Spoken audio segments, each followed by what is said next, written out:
You probably never heard of this, but 100 years ago, it was a household name. On this episode of Antique Bottle Stories.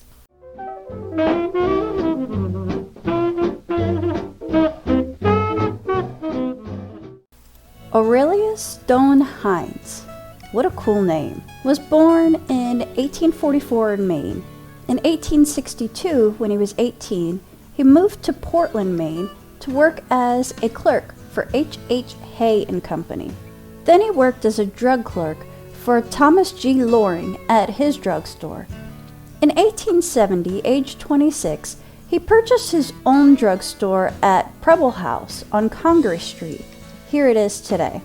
And it was there that he developed the product that would become Hinds Honey and Almond Cream.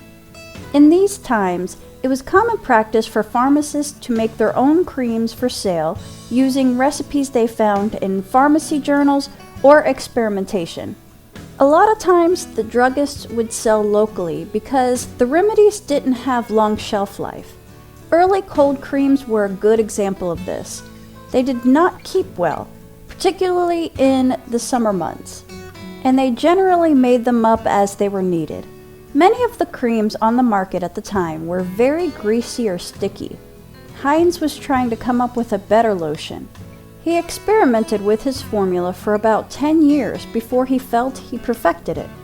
Hinds Honey and Almond Cream was made up of beeswax, oils of almond, alcohol, and a few other ingredients, but there wasn't any honey in it. It was thinned down so that the lotion could be poured from the bottle. It tended to separate when not in use, so the instructions said to shake the bottle before use. The customers loved it, and by 1880, Hinds needed a bigger store, so he moved to a new place on the corner of Pine and Brackett Streets in Portland. It is no longer standing, but it's where this building stood. In 1889, he sold that store and moved to a bigger factory on the corner of Pine and Clark Street. And look at it now. Notice the trees are gone, but other than that, it looks pretty much the same. This article says that he planned on completely remodeling this plant at this location in 1904. It also stated that he employed about 15 to 20 people. His oldest son, Albert, became very involved in the company as assistant manager. It was by this time, without much advertising at all, word managed to get out and sales were all the way to Canada, West Indies, South America, Hawaii, even Europe and Australia. Hinds set up a branch in Montreal, Canada, and in London, which he visited twice a year. Around this same time, around the early 1900s, A.S. Hinds Company produced a series of 24 colorful lithographed poster stamps to market their Hinds Honey and Almond Cream. Hinds supplied 100 set of these stamps, with 6 stamps per set, to druggists throughout the United States free of charge, which the druggists would then sell to the customers for 2 cents a set or 5 cents for 4 sets. In return, A.S. Hinds Company required that the druggists allow them to use their mailing lists, so the company could dispense Hinds Honey and Almond Cream to the customers. By 1906, with the Food and Drug Act that cracked down on so many patent medicines for their false claims and forced companies to get rid of alcohol and narcotics out of their remedies, Hinds lotion became marketed as a cosmetic instead of a patent medicine. Here's an ad from 1906. Hinds Honey and Almond Cream prevents and heals chapped face, lips, and hands. It quickly softens dry, cracked, rough, and bleeding skin. Is antiseptic, purifies, and cleanses better than soap. Promptly heals tender and sore surfaces. If applied before and after exposure, the face will remain in perfect condition during severest weather. Muddy complexions become clear, fresh, and attractive with Hinds Cream. Best for babies' delicate skin and for men who shave. Guaranteed to contain no grease, bleach, or chemicals. Will not cause the growth of hair. Other ads mention it's good for sunburns and eczema. Hinds hired an advertising department. Around 1910, the apostrophe in Hinds on the bottle was dropped. He added Hinds Honey and Almond Cold Cream in 1911 and Hinds Disappearing Cream in 1919. There was hand soap, face powder, and talcum powder, ending up with 6 items in the Hinds product line. In 1920, business was booming and he needed to move again to his 60,000 square foot building at Forest Avenue in Portland. Here it is today. He had the latest technology and it mentions plumbing. It says it sectioned off sections for the laboratory, the office, the production line, and storage areas. One of Hinds' sons, Charles Benjamin Hinds, made a film of this factory in operation in 1925, which I can't seem to get to work, but here is a still picture from the film. In 1925, Hinds was acquired by Lane & Fink, a drug firm based in New York.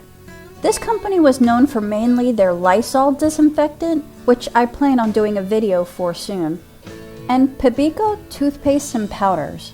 Production of Hinds products were moved to Bloomfield, New Jersey, and they closed the Portland factory. In 1929, sales reached the highest point. Obviously, the Depression hurt most businesses, and this is no exception. Sales and profits declined steadily. There were also more lotions and creams on the market, which also caused some decline. Along with being the highest sales year, 1929 is also when Aurelius died while on a Mediterranean cruise. There are not many details to be found for this incident. This is what I found. Aurelius S. Hinds, retired toilet goods manufacturer, died today aboard the steamer Samaria in the Mediterranean, according to words received by relatives. It says he was 34 years old, but he was actually 84 years old. Another source says that he died at sea, but I show his gravesite, so it looks like he was buried. So what happened? Did the ship sink? I searched for information on the steamer and found that it was used for a cruise ship in the 20s and 30s. It was part of the White Star Line, same as Titanic. It was used for various purposes. It didn't sink, and it wasn't scrapped until 1956. Hinds' death is not mentioned in the history of the boat. Your guess is as good as mine as to what happened. Between 1933 and 1935, customers started complaining about the cream.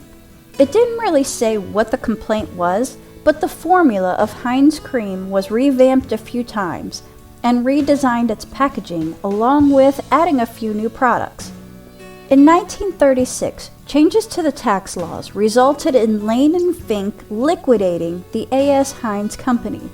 Stocks, which had cost Lane & Fink over $5 million, was surrendered in exchange for the assets of Hinds, which had a book value of less than $150,000. But they didn't give up, and they still tried to revive the brand, and in 1940 they introduced 2 new products, Hinds Hand Cream and Hinds Deodorant Cream. World War II actually helped the lotion and hand cream industry. Since women were working in factories, their hands became rough. Lane & Fink started including lanolin in their products, which was a softening agent. Hinds Honey and Almond Cream was still in production in 1966 when Lane & Fink was bought by Sterling Drug Incorporated. And that's pretty much the end of the Hinds Honey and Almond Cream story. All those companies are now owned by GlaxoSmithKline now.